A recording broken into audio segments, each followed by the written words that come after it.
بسم الله الرحمن الرحيم.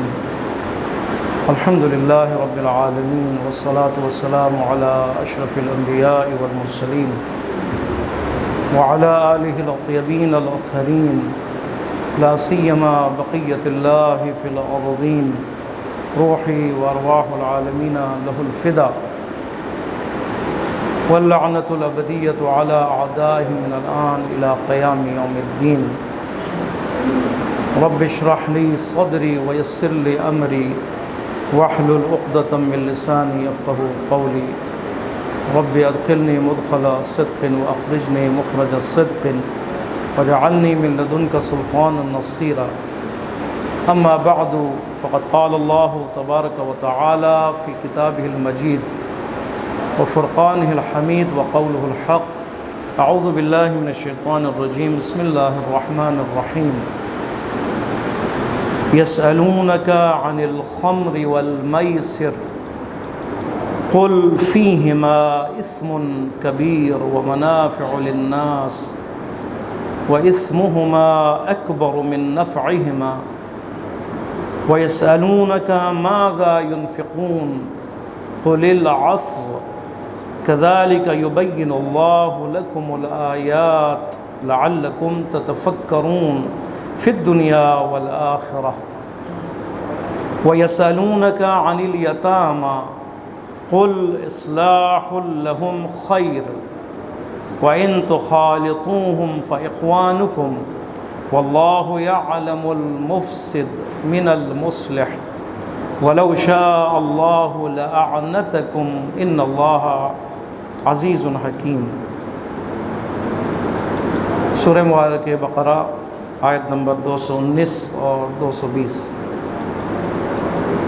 خداوند متعال ارشاد فرما رہا ہے کہ اے رسول، یہ لوگ مسلمان صحابی آپ سے سوال کر رہے ہیں شراب کے بارے میں اور خمر کے بارے میں اور میسر کے بارے میں.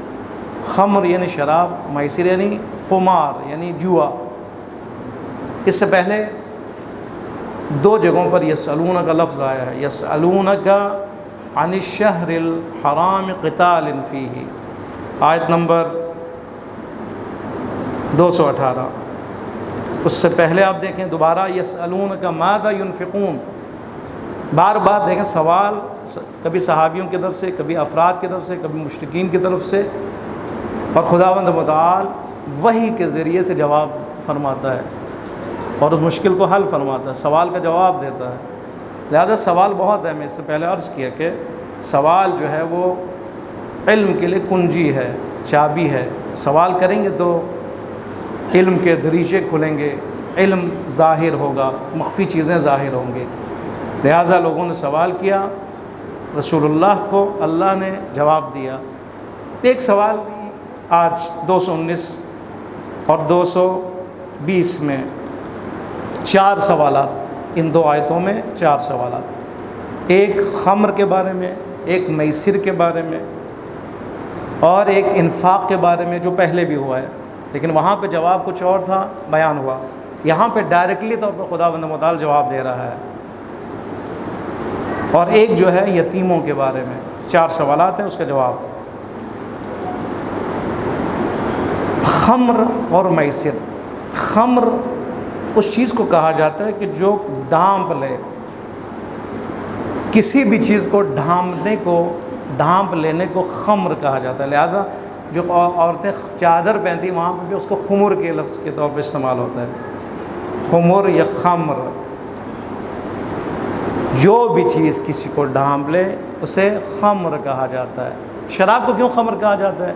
اس لیے کہ شراب انسان کے عقل کو ڈھانپ لیتا ہے، عقل کو زائل کر لیتا ہے، عاقلانہ صلاحیت کو کھو دیتا ہے انسان شراب کی وجہ سے. شراب پینے کے بعد انسان مست ہو جاتا ہے. جب مست انسان کو نہ خیر کا پتہ ہوتا ہے نہ شر کا پتہ ہوتا ہے، ٹھیک ہے، غافل ہو جاتا ہے، ہر چیز سے غافل ہو جاتا ہے. خدا سے غافل ہو جاتا ہے، ماں باپ سے غافل ہو جاتا ہے، بہنوں سے غافل ہو جاتا ہے، محارم سے غافل ہو جاتا ہے. عصمت دری پہ اتر آتا ہے. اس کو نہیں پتہ یہ میری بہن ہے، اس کو نہیں پتہ یہ میرے محارم میں سے ہے. کیوں؟ اس لیے کہ عقل کام نہیں کر رہی.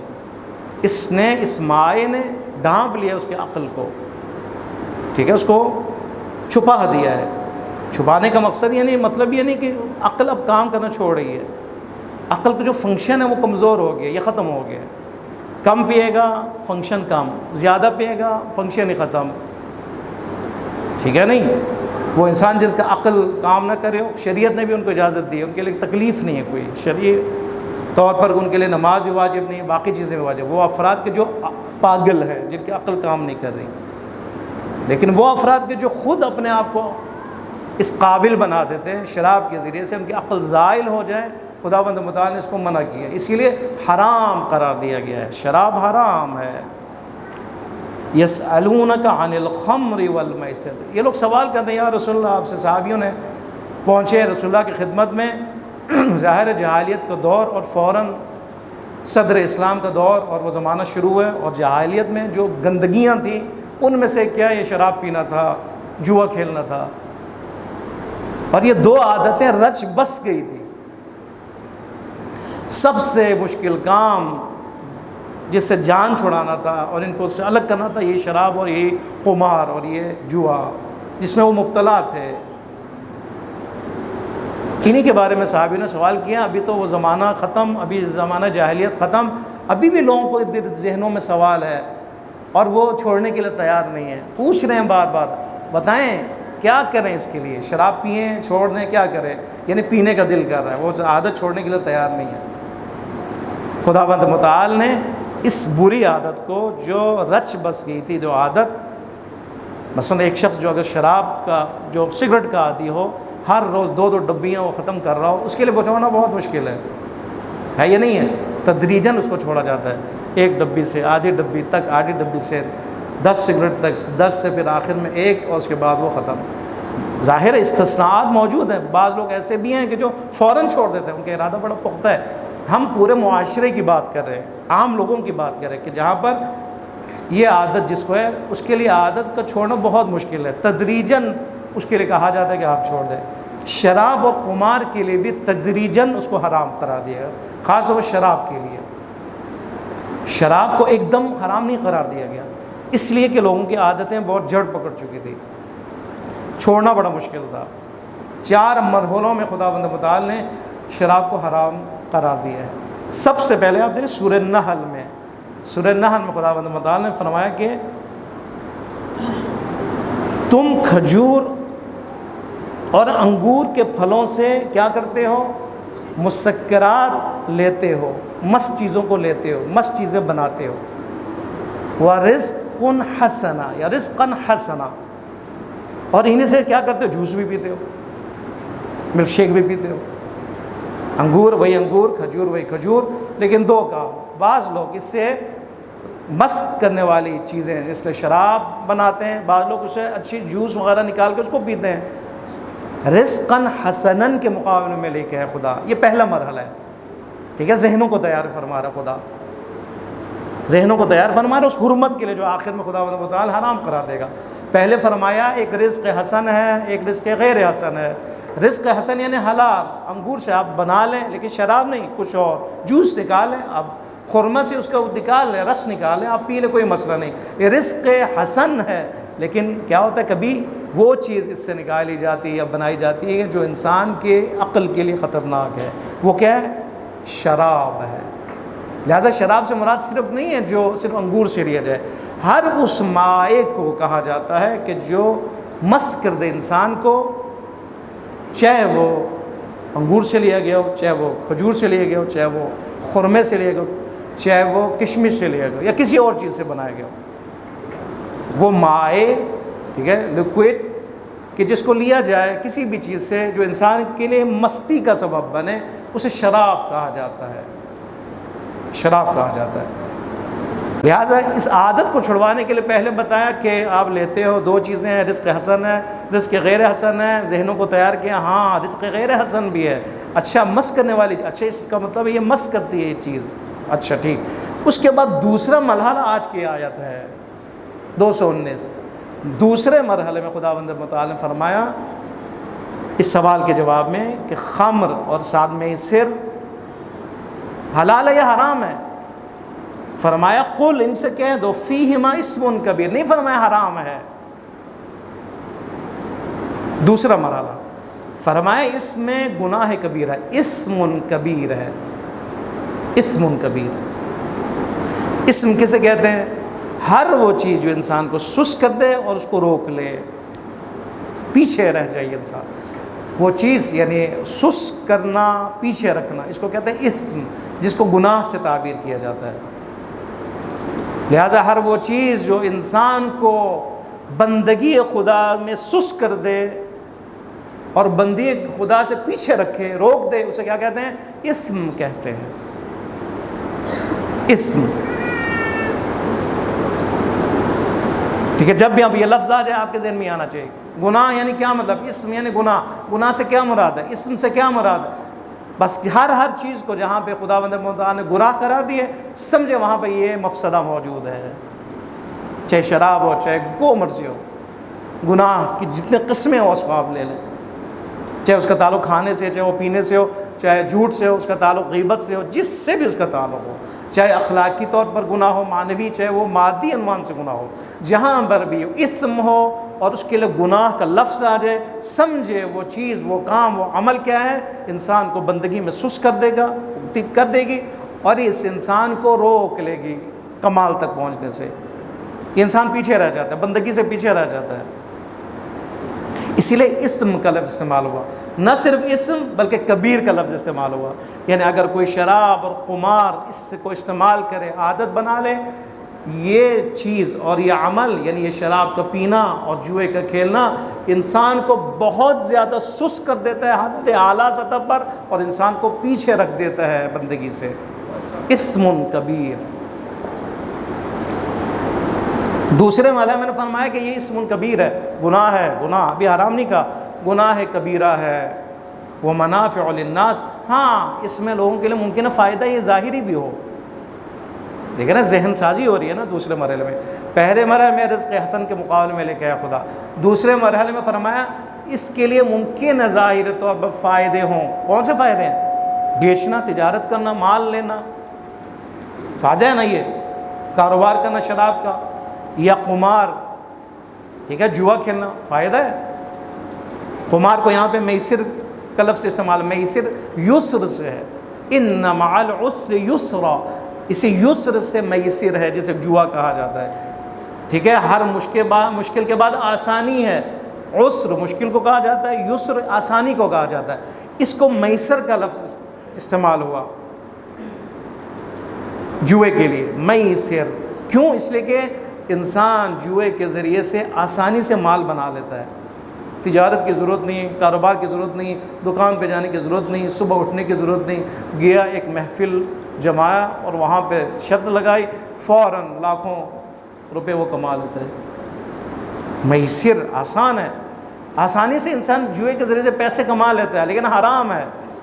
فرماتے ہیں میسر ہو چاہے وہ خمر ہو، اس میں اسم کبیر ہے، گناہان کبیرہ ہے، اور ممکن ہے منافع للناس، لوگوں کے لیے فائدہ بھی ہو، وَإِسْمُهُمَا أَكْبَرُ مِن نَفْعِهِمَا، پھر خدا نے انسان کے ذہن سازی کی حرمت کے لیے کہ اس کا نقصان نفع سے زیادہ ہے، خبردار، ٹھیک ہے۔ جو نقصان اس کے اندر ہے خمر اور میسر میں، شراب اور جوئے کے اندر، ممکن ہے تھوڑا سا فائدہ ہو، لیکن اس فائدے کے جو ناچیز فائدہ ہے اس کے مقابلے میں نقصان بہت زیادہ ہے، خبردار۔ یہ مالی فائدہ ہے اس کے لیے ممکن ہے ہو، ممکن ہے شراب کے ذریعے انسان یہ خیال کرے، مثلا سگریٹ جب انسان پیتا کہتا ہے میرا ٹینشن اس سے دور ہو جاتا ہے، ٹھیک ہے۔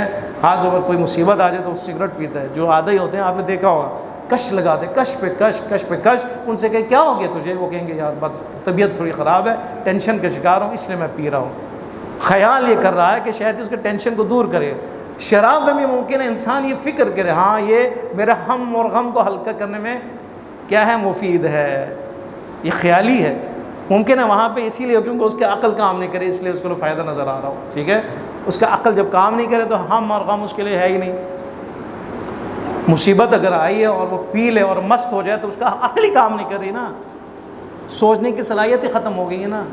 اب اس کی ماں مر جائے، اس کا باپ مر جائے، اس کا بھائی مر جائے، کوئی اور مصیبت اس پر آن پڑے اس کو پتہ نہیں چل رہا، لہٰذا یہ خیالی ہے کہ وہ کہے کہ اس سے جو ہے نا میرے ٹینشن دور ہوتے ہیں، ڈپریشن دور ہوتے ہیں، یا مجھے جو تھوڑی آسودگی حاصل ہوتی ہے، ٹھیک ہے، چاہے وہ اس کا سکون ہو اگر بالفرض مان لیا جائے، چاہے اس کا مالی فائدہ ہو، فرماتے پھر بھی ناچیز ہے اس نقصان کے مقابلے میں، وہ نقصان بہت بڑا نقصان ہے، اسم کبیر ہے، خبردار۔ دوسرا مرحلہ ہے، تیسرے مرحلے میں پروردگار نے فرمایا لا تقربوا الصلاۃ وانتم سکارا، خبردار نماز پڑھنے کے لیے جب جاؤ اس سے پہلے شراب نہیں پینا، ٹھیک ہے، تمہاری نماز نہیں ہوگی اگر تم مستی کی حالت میں جاؤ۔ ہو گیا یہ تیسرا مرحلہ، یعنی یہاں پر آ کر خداوند نے روک لیا، نماز کے علاوہ بھی نہیں روکا، رزق حسن کے طور پر مقابلے میں استعمال کیا پہلے مرحلے میں، دوسرے مرحلے میں نفع اور نقصان کو ساتھ لے کے، لیکن فرمایا نفع زیادہ ہے نقصان کم ہے، لیکن اس کا نقصان زیادہ ہے نفع کم ہے، چین کو تیار کیا۔ تیسرے مرحلے میں خداوند متعال نے فرمایا نماز کے لیے جب جاؤ خبردار حرام ہے تمہارے لیے سکارا کی حالت میں، مستی کی حالت میں نماز میں نہیں جانا، اس لیے کہ نماز بیداری کے لیے، نماز توجہ ہے خدا کے لیے، نماز ذکر خدا ہے، مست انسان کو کیا پتہ وہ کیا پڑھ رہا ہے کیا نہیں پڑھ رہا، اس لیے ہے کہ مستی کے حال میں لا تقربوا الصلاۃ، نماز کے قریب بھی مت جاؤ جب کہ تم مست ہو، کہیں ایسا نہ ہو تمہیں پتہ ہی نہ چلے تم کیا کہہ رہے ہو، اس کو سمجھنے کی کوشش کرے۔ یعنی خداوند متعال نے تیسرے مرحلے میں اگر شراب کو حرام قرار دی ہے نماز کے لیے، کیوں قرار دی ہے؟ اس لیے کہ تمہیں پتہ نہیں چلے گا کہ تم کیا خدا سے کلام کر رہے ہو۔ اگر ہم شراب نہ پئیں عام حالت میں نماز میں جائیں پھر بھی ہمیں نہ پتہ ہو ہم کیا کہہ رہے ہیں خدا سے، پھر کیا ہوگا؟ ہے نا مسئلہ، ہے نا؟ خدا ہم سے ہم کلام ہوتا ہے قرآن کے ذریعے سے، ہم خدا سے ہم کلام ہوتے ہیں دو چیزوں کے، یہ دعا کے ذریعے سے ہے، نماز کے ذریعے سے ہے نا، ہم کلام ہو رہے ہیں خدا سے گفتگو کر رہے ہیں، لیکن ہمیں نہیں پتہ ہم کیا گفتگو کر رہے ہیں، تو کیا کیا جائے گا اس کا؟ ظاہری طور پر شرعی طور پر واجب تو ادا ہو گیا لیکن حق بندگی ادا نہیں ہوا، مجھے پتہ ہی نہ ہو سبحان ربی العظیم و بحمدہ کیا ہے، کیا میں بول رہا ہوں، اس کا ترجمہ کیا ہے، کیا کہہ رہا ہوں، تو مجھے کیا مزہ آئے گا، اس رکوع کا کیا مزہ آئے گا؟ لطف رکوع ختم ہے اس کے لیے، صرف یہ کہ کہا گیا ہے کہ رکوع میں جاؤ سبحان ربی الاعلیٰ و بحمدہ، مجھے نہ پتہ ہو کہ کہہ کیا رہا ہوں۔ اب پتہ چلا ہے وہ افراد ائمہ اطہار جو لمبے لمبے رکوع اور لمبے سجدے کرتے ہیں، کیوں؟ اس لیے ان کو پتہ ہے وہ کیا فرما رہے ہیں، معرفت کے اس اوج پہ ہے، اور فرما رہے ہیں جو کچھ کہہ رہے ہیں جو کچھ بول رہے ہیں نماز میں عشق اور عاشقانہ بولتے ہیں، ٹھیک ہے۔ آیت اللہ بہلول بہت بڑی ہستی ہے، ایران کے ہیں، نخودکی کے نام سے مشہور، حرم مبارک امام رضا علیہ الصلوۃ والسلام صلوات پڑھیں، بڑے سادے تھے، بہلول ان کا نام اب مشہور ہوئے، بڑے سادگی، بڑے سادہ کپڑے پہنے، ابا قبا بہت ہی اتنا عالی شان نہیں، سادے، لیکن معارف میں سے یعنی عرفا میں سے تھے۔ انہوں نے کہا خدام سے، حرم میں خدام، امام کے حرم کے خطبہ خدام سے، میں چاہتا ہوں اس چھت پہ جا کر قبہ امام رضا کے اوپر جا کر اس کے ساتھ نماز ادا کروں 2 رکعت۔ انہوں نے کہا یا آپ جائیں، کیوں نہیں، نوکر آپ کے، آپ جائیں، ان کو رہنمائی کی، چلے گئے اوپر چھت پر، سردیوں کا موسم تھا، ٹھیک ہے، گئے اوپر، ان کے لیے جا نماز بٹھایا گیا، کہا آپ بسم اللہ آپ پڑھیں، انہوں نے نماز شروع کی، موسم خراب ہوا، خدام نیچے آ گئے، برف باری شروع ہوئی، برف باری شروع ہوئی، عرصہ گزر چکا تھا، یاد آیا جناب آیت اللہ نخودکی تو اوپر چھت پہ ہیں اور اتنی تیز برف باری ہو رہی ہے، بھاگے اوپر چھت کی طرف، جب گئے تو انہوں نے کیا دیکھا کہ رکوع کی حالت میں ہیں اور کچھ سینٹی میٹر ان کے اوپر برف پڑ چکی ہے اور ان کو پتہ ہی نہیں ہے۔ یہ عام لوگوں کی بات ہو رہی ہے، معصوم کی بات نہیں ہو رہی، یہ عام عالم کی بات ہو رہی ہے، ایک عارف کی بات ہو رہی ہے کہ وہ عارف رکوع میں ہیں، سبحان ربی العظیم کہہ رہے ہیں اور رکوع اتنی لمبی ہو گئی ہے ان کو احساس تک نہیں ہے کہ وہ رکوع میں اور برف باری ہو رہی، سردی کا بھی احساس نہیں ہو رہا۔ یہ کب ہے؟ یہ اس وقت ہے ہمیں پتہ ہم کہہ کیا رہے ہیں، کس کے بارگاہ میں کہہ رہے ہیں، کون وہ ہستی ہے، وہ کون عظیم رب ہے، اس کے سامنے حمد و ثنا کر رہے ہیں وہ۔ وَإِثْمُهُمَا أَكْبَرُ مِن نَّفْعِهِمَا، چوتھے مرحلے میں خداوند متعال نے حرام قرار دیا سورہ مائدہ 19 نمبر، انما الخمر والمیسر والانصاب والازلام رجس، مکمل طور پر حرام۔ خمر اور میسر، یہ لوگ آپ سے سوال کرتے ہیں خمر اور میسر کے بارے میں، ان سے کہو اسم کبیر ہے۔ اسم کا معنی یاد رکھیں آپ، اب آئندہ کے لیے انشاءاللہ تفسیر کا جو کی نشست ہے، الفاظ سے مانوسیت ضروری ہے۔ ان سے کہہ دو کہ ان دونوں میں، چاہے وہ خمر ہو چاہے وہ میسر ہو، چاہے وہ شراب ہو چاہے وہ جوا ہو، گناہ ہے، کبیرہ ہے، دوسرے مرحلے کی بات ہو رہی ہے، اور منافع بھی ہے، فائدے بھی ہے لوگوں کے لیے، لیکن اس دونوں میں جو گناہ ہے اکبر من نفعہما، ان کے فائدوں سے زیادہ گناہ ہے، زیادہ اس کے اندر مضر اثرات ہے، زیادہ نقصان دہ ہے۔ وَيَسْأَلُونَكَ مَاذَا يُنْفِقُونَ، دوسرا سوال، تیسرا سوال، ایک خمر کے بارے میں ہوا، ایک میسر کے بارے میں ہوا، تیسرا مَاذَا يُنْفِقُونَ، اے رسول آپ سے یہ سوال کرتے ہیں کہ کس چیز کو خرچ کریں خدا کی راہ میں۔ یہ پہلے آیا ہوا ہے، دیکھیں آپ آیت نمبر 215 میں، یسألونک ماذا ينفقون، پھر وہی سوال تکرار ہے، ویسألونک ماذا ينفقون۔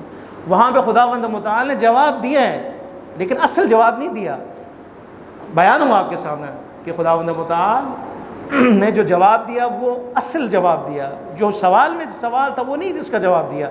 سوال یہ تھا کہ کیا چیز خرچ کریں، خدا نے فرمایا جو کچھ تم خیر میں خرچ کرو، والدین یتامہ کے لیے خرچ کرو۔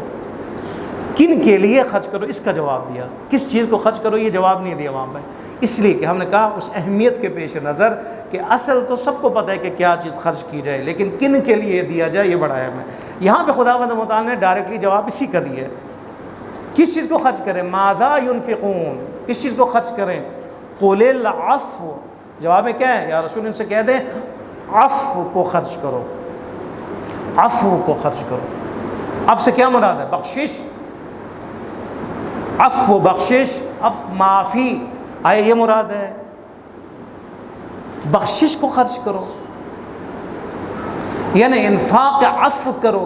ہے یہ کبھی ہے آپ کے ذہن میں ہے کبھی کہ معافی بھی ایک قسم کا انفاق ہے، معافی دینا، ہم نے بیان کیا انفاق ہر وہ چیز ہے جو انسان کے فائدے میں ہو اور انسان اس کے لیے کرے، چاہے معنوی ہو چاہے مادی ہو، اس کو انفاق کہا جاتا ہے۔ لہٰذا اس کا تعلق صرف پیسوں سے اور مال سے نہیں ہے، لہٰذا چار معنی العفو کے ہیں۔ ان سے کہہ دو عفو یعنی عفو کو خرچ کرو، عفو سے مراد یعنی انفاق عفو کرو، اس لیے کہ اس زمانے میں مال کا انفاق سے زیادہ عفو کا انفاق کی اہمیت زیادہ تھی، ٹھیک ہے نا، کیونکہ جہالیت کا دور تھا، لڑائی جھگڑا، جنگ و جدل، آپس میں رنجشیں، آپس میں اختلافات، فلان فلان فلان، اور رسول اللہ کی سیرت بھی، کل شب ولادت ہے، رسول اللہ کی سیرت بھی یہی تھی کہ رسول اللہ عفو فرماتے تھے، عفو فرماتے تھے، معاف فرماتے تھے۔ اسی لیے آپ نے جب طاقت حاصل کیا تو فتح مکہ کے بعد آپ نے کیا فرمایا، الیوم یوم المرحمہ، آج روز انتقام نہیں ہے، روز معافی ہے، سیرت رسول اللہ۔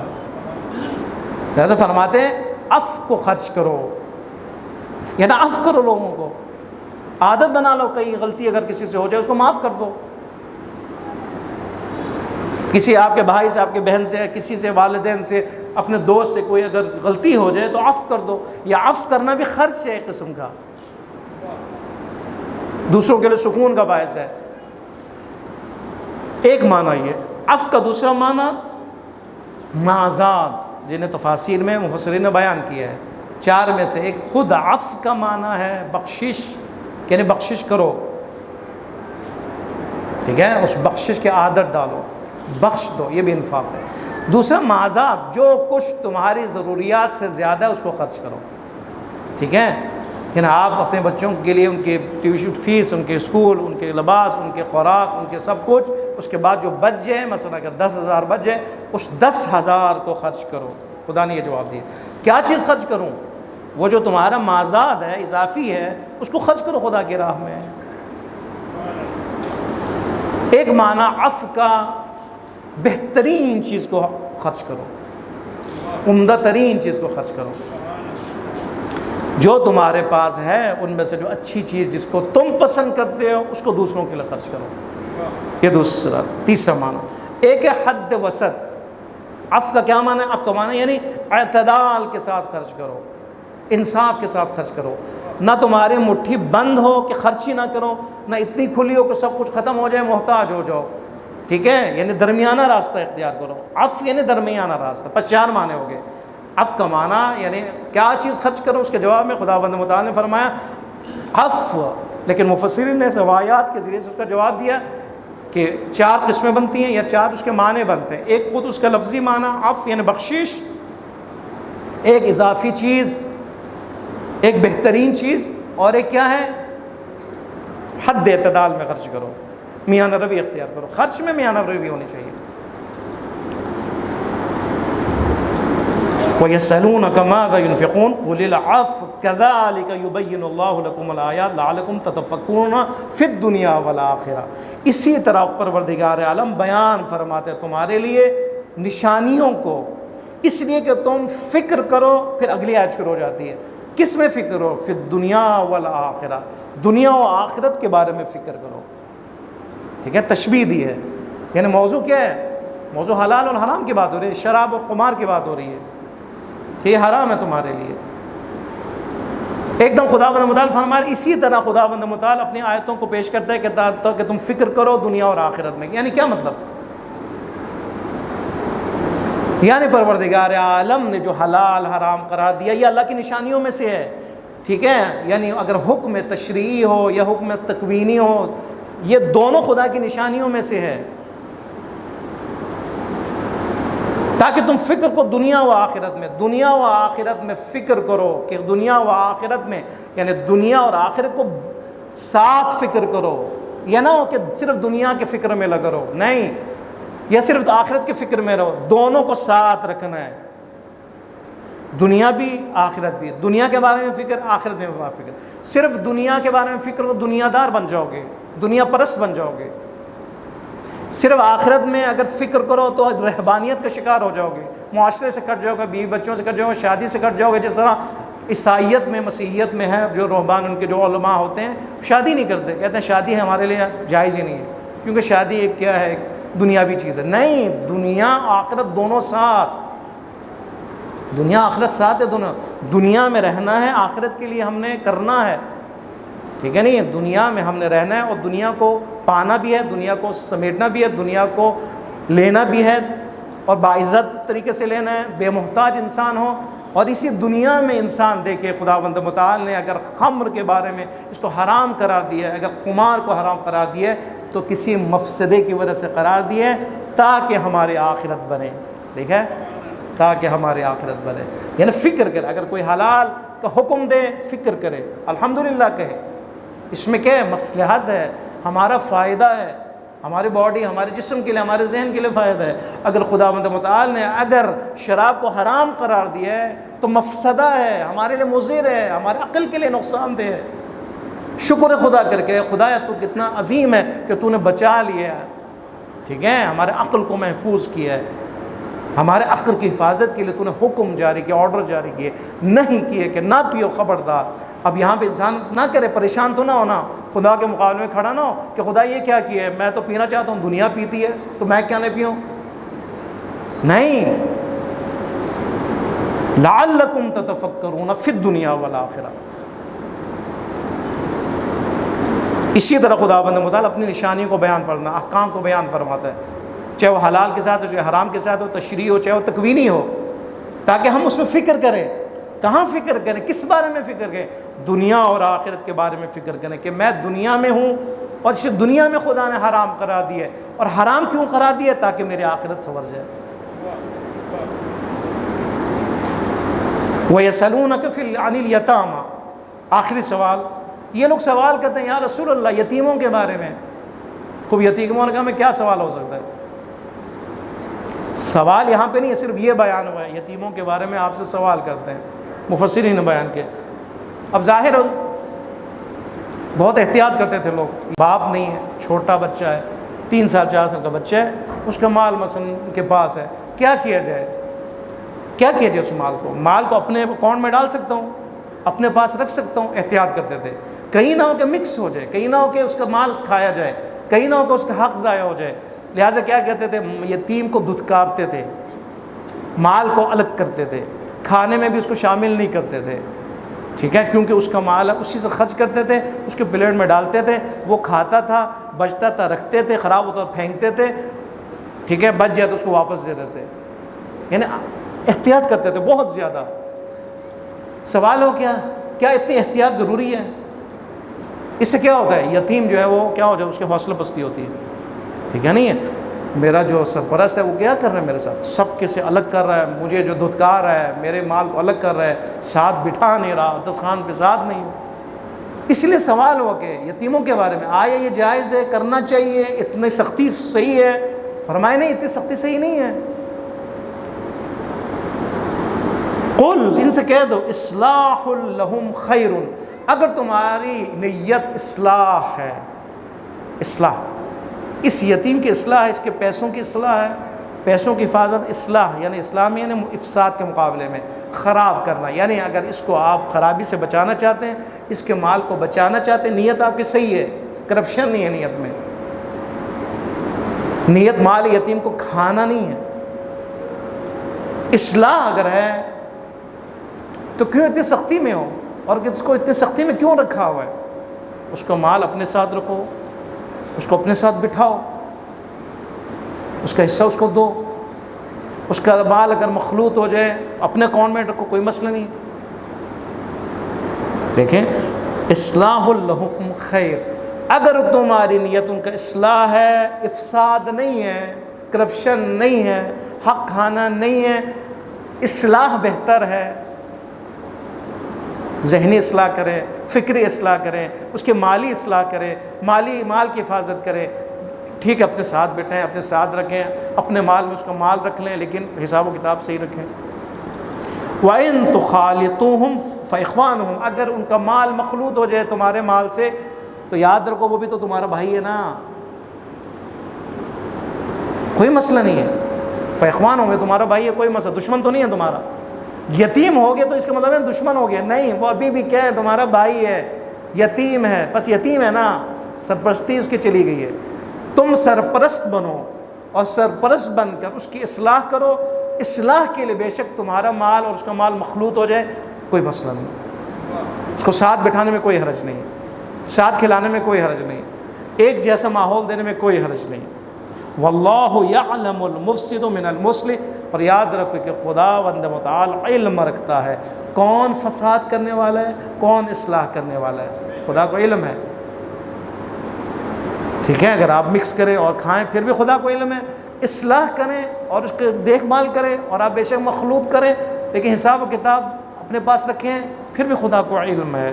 وَلَوْ شَاءَ اللَّهُ لَأَعْنَتَكُمْ، اگر خدا چاہتا تو تمہیں انہی یتیم کے حوالے سے مشکل میں ڈال سکتا تھا، کہہ سکتا تھا اس کو اکیلا رکھو، اس کو فلان کرو، خبردار مال مکس نہیں ہونا چاہیے، خبردار بہت ہی احتیاطی تدابیر سخت ہونا چاہیے، تمہیں مشکل میں خدا ڈال سکتا تھا، لیکن خدا نے تمہیں مشکل میں نہیں ڈالا، یتیم کے حوالے سے آسان بنا دیے، آسان بنا، لَأَعْنَتَكُمْ یعنی مشکل، خدا تمہیں مشکل میں ڈال دیتا لیکن خدا نے تمہیں مشکل میں نہیں ڈالا، کیوں؟